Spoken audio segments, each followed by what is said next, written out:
Hello and welcome to Daytime, your place for scary stories straight from the horror forums of Reddit. Make sure to like and subscribe for more horror tales of things that go bumping the night. On tonight's episode, a man receives a mysterious letter inviting him to a vacation with a deadly history. So, do yourself a favor. Go to any place except Whisper Pines. My name's Jackson Hart.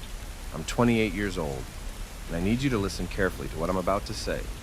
Because what happened to me at a place called Whisper Pines wasn't a dream. It wasn't a hallucination. And if you ever get a letter like the one I did, burn it. It started a few months ago. I got a letter in my mailbox. No envelope, no return address. Just my name, handwritten in this shaky, familiar script. The message inside was short, just one line. Come to the cabin. One more time. Signed, Zach, and here's the thing. Zach was my cousin. More like a brother, honestly.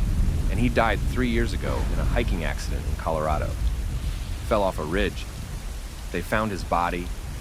We had the funeral. That was it. So why the hell was he writing me letters? And the date on the note? October 13th. That used to be our little tradition growing up. We called it Cousin Pact Day. Every year we'd meet up at this busted old family cabin in the woods, Whisper Pines. That place was our escape when we were kids. It used to be some kind of hunting lodge. Creepy as hell, but perfect for camping and telling ghost stories. I hadn't been there in over 10 years. Still, I couldn't stop thinking about the letter. I tried to throw it out, even burned part of it. But I swear, every time I closed my eyes, I saw Zach's face, like he was waiting. So I went. 8-hour drive deep into the Appalachian Mountains. No signal, no gas stations, just trees and silence. When I finally reached the turnoff for the old dirt path that led to the cabin, I swear, it felt colder. Like the air didn't move the same. The wind sounded off, whispery. The cabin was exactly how I remembered it, just older. Rotting wood, collapsing porch, a place nature was trying to forget. But when I stepped inside, it didn't look abandoned. The fireplace was lit. A mug sat on the table, still steaming, and 2 chairs were pulled up facing each other, like someone had been waiting for company. I called out, "Zach?" No answer. I walked around the cabin. Everything was coated in dust except the table, the chairs, and a book sitting near the fire. It was a diary. It belonged to someone named Margaret Elkins. The first entry was dated July 1972. She wrote about being a nurse here, back when the cabin was used as a sanatorium for tuberculosis patients. Said there were experiments happening, that some patients weren't patients at all, but volunteers for something darker. She said they heard voices at night, that something was moving inside the walls.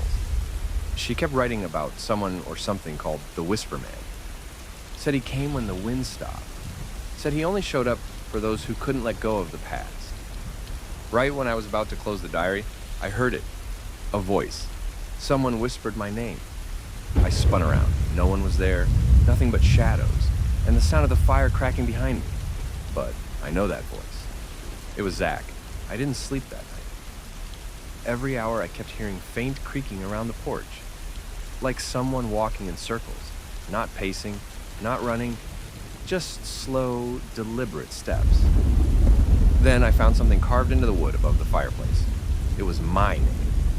Jackson. Deep, jagged lines, like it had been there for years. But I know it wasn't there when I first walked in. The next morning, I looked outside. My watch said 7:45. But it was still dark, completely pitch black, like the sun never came up. I tried to leave. Tried walking down the dirt path, but every time I ended up back at the front door.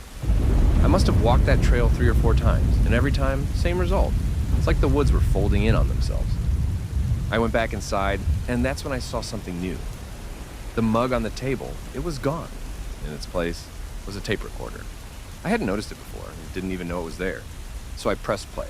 Static, then breathing. Then Zach's voice. He sounded broken, tired, panicked. He said, "If you're hearing this, That means you came back.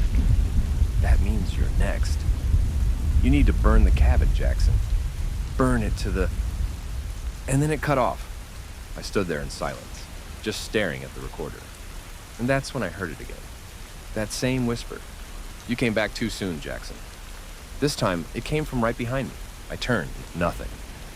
But for the first time since I got there, I realized something. I wasn't alone. That was night one at Whisper Pines, and it only got worse from there. Next time, I'll tell you about what I found in the basement, and the people who never left. I didn't sleep that night. Not really. I just sat by the cold fireplace, gripping the poker like it was going to protect me from whatever the hell whispered my name.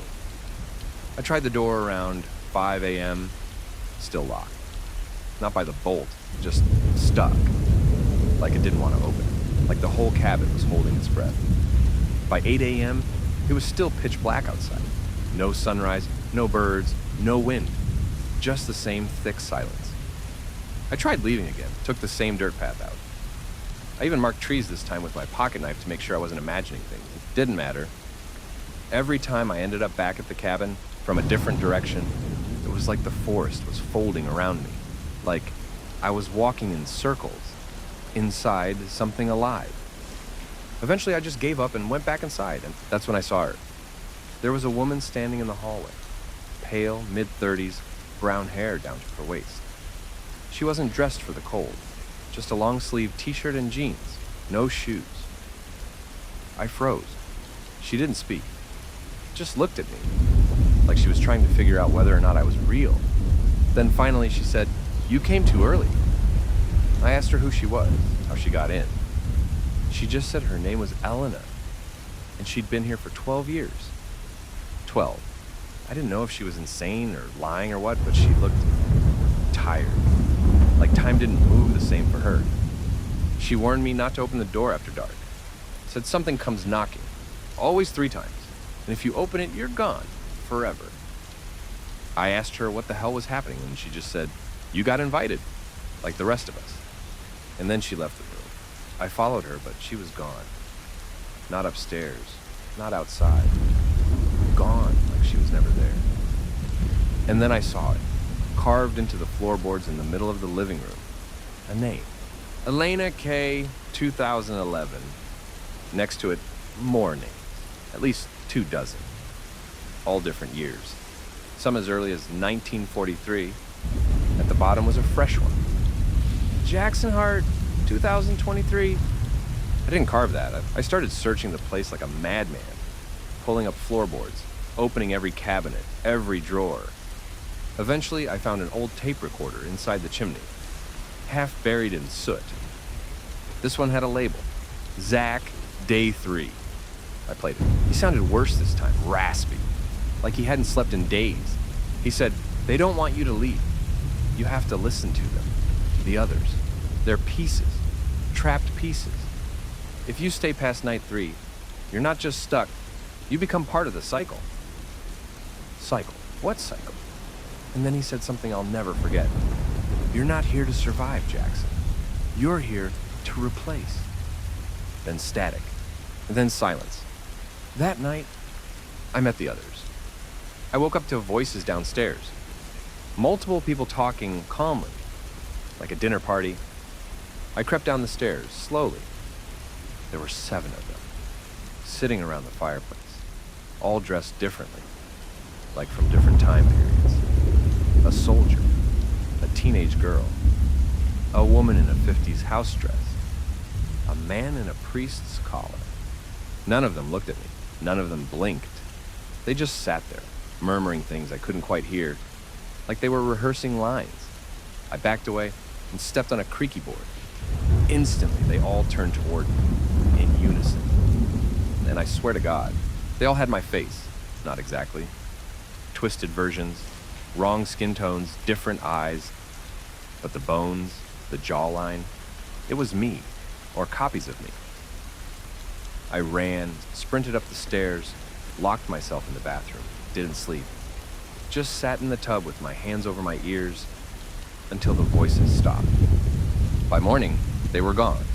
But when I went downstairs, the chairs were still warm. That afternoon, I found a hidden door in the hallway, Looked like a closet, but behind the paneling was a narrow staircase leading down. I followed it, flashlight in hand. At the bottom was a basement. Stone walls, damp, rotten, smell of mildew and old blood. There was a small wooden door tucked into the far corner. It had 3 chains across it. Carved into the wood were the words, "Do not knock." Just looking at it made me nauseous, like something behind it was waiting, breathing. I backed away, and then that's when I heard Elena again. She said, "Don't go near that door. That's where it starts." I asked her what she meant. She said, "That's where he sleeps, the Whisper Man." I asked who he was. She said, "He's not a who, he's a when. He only comes back when someone remembers." I didn't understand. I still don't. But when I turned to ask more, she was gone again. The rest of that day passed in a blur. I tried to write down everything I saw, every name, every sound. Night came fast. No sunset, just darkness, like someone flipped a switch. I sat by the door, waiting. And sure enough, at exactly 3:33 a.m., I heard 3 slow knocks. I didn't move, but something moved on the other side. A scraping sound like nails against wood. Then, from behind me, I heard Zach's voice. "If you open that door, it won't be you anymore." I turned around, no one there, but the tape recorder was playing again. Only this time, it wasn't Zach's voice. It was mine. Older, deeper, more broken. It said, "You should have listened. You don't leave Whisper Pines. You become it." Then it cut out. I tried smashing the recorder, but it wouldn't break. I tried burning the diary. It wouldn't catch fire. Nothing leaves, nothing burns, nothing ends. That's what I've figured out so far. And I think I know what that thing in the basement is. But I'm not ready to open that door. Not yet. I've got one more night left. That's what Zach said on the tapes. 3 nights, and you're part of the cycle. Next time, I'm going into the basement. If you don't hear from me again, you'll know what happened.